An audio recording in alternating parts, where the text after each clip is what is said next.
Brothers and sisters, I bring you greetings in the name of the Almighty God, who gives us strength and confidence every day to continue fighting for freedom in our country, Uganda. Even in the face of many challenges, we soldier on, knowing that God is on our side. I salute all of you for your resilience as we face this unprecedented coronavirus pandemic.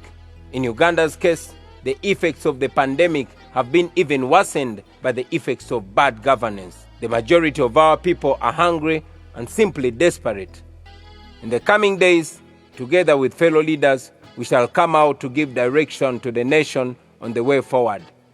Today, I want to address the issue of persistent fights and public spats between the people who profess to be fighting for freedom and democracy. I have noted with great concern comrades who are always fighting and attacking each other on social media. Some comrades have gone ahead to use social media to attack everyone within the forces of change. They are always promoting divisions and suspicions amongst the comrades in a very unprincipled manner. Some have gone as far as saying that people power is full of spies working for the Museveni regime. They have deliberately tried to demoralize and demobilize our comrades through targeted propaganda. We all know that this only benefits the regime, and yes, it greatly affects our struggle. So my question to these comrades has always been and continues to be, who are you working for? As I've said in the past, everyone whose actions speed up the fall of the Museveni regime is a comrade, no matter which political formation they belong to. And yes, everyone whose actions help the Museveni regime stay longer must be seen with suspicion, and their intentions must be questioned.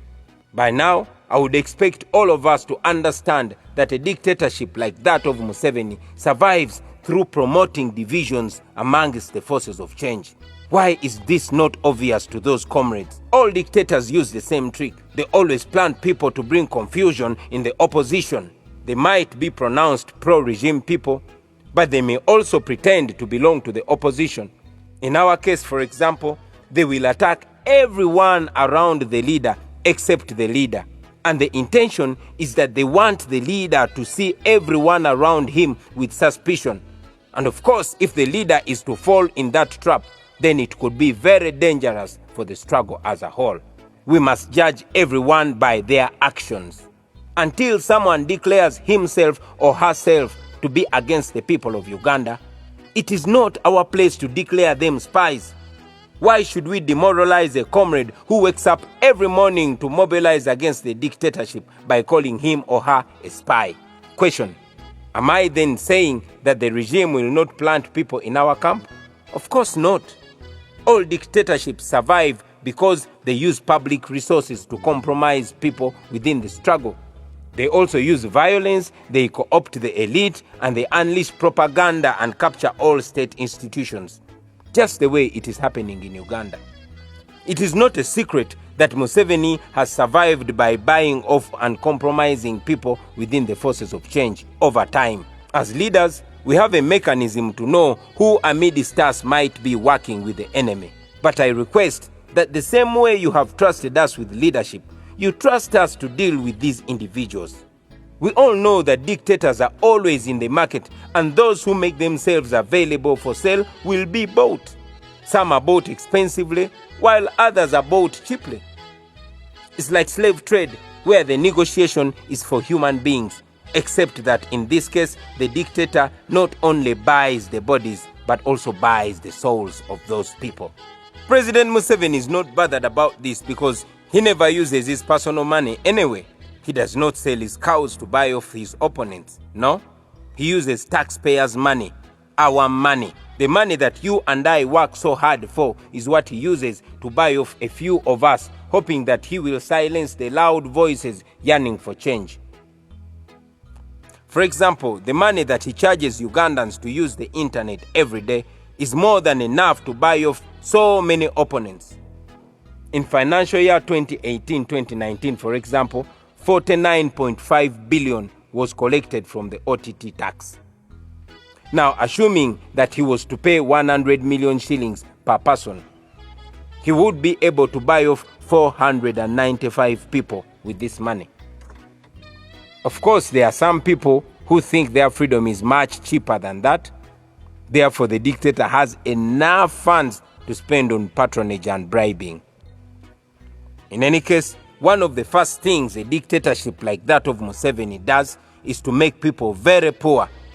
He makes sure that he is the only one left with real money, and therefore, after eating to his satisfaction, he is able to throw a few leftovers to the opponents who are available for sale. That is how dictators keep in power before they fall. The Museveni regime has excelled in evil, and I'm sure in the years to come, historians will study about it as a classic dictatorship which used propaganda to turn the oppressed Ugandans against each other. But of course, they will also study about us who fought it and brought it down. After stealing trillions and giving a few millions to some opponents, he uses some of those opponents to claim that they quit the struggle because they were not being given money. In my case, for example, the same regime that has blocked most of my sources of income uses people to say that I have a lot of money which I'm not giving out. My fellow Ugandans, let me repeat this again so that it sinks. The Museveni regime is buying people using your money. Those people who refuse to be bought will be harassed, intimidated, and some will even be murdered. So please don't be scared when you see all this. What we are involved in is a real war. We are struggling to get our country out of the hands of a clique of people who forcefully and illegally took over our country in 1986, and they now believe it is their personal property. They have turned all of us into slaves, and we must fight to free ourselves.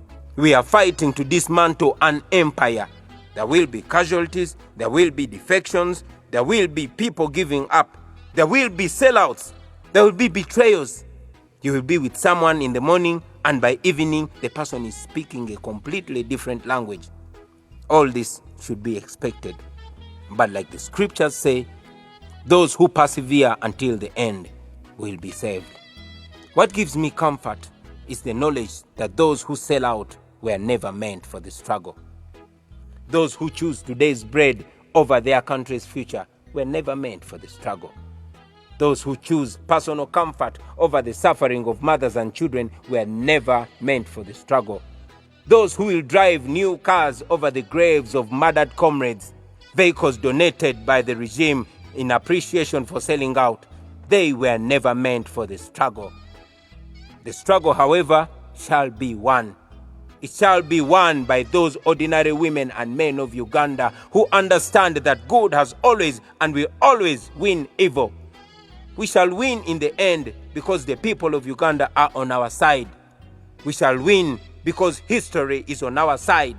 We shall win because the law is on our side. And yes, we shall win because God is on our side. One falls off, the rest of us must move forward.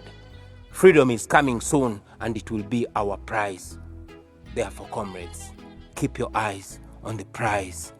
No matter how dangerous and scary those dictatorships have been, they have always fallen in the end.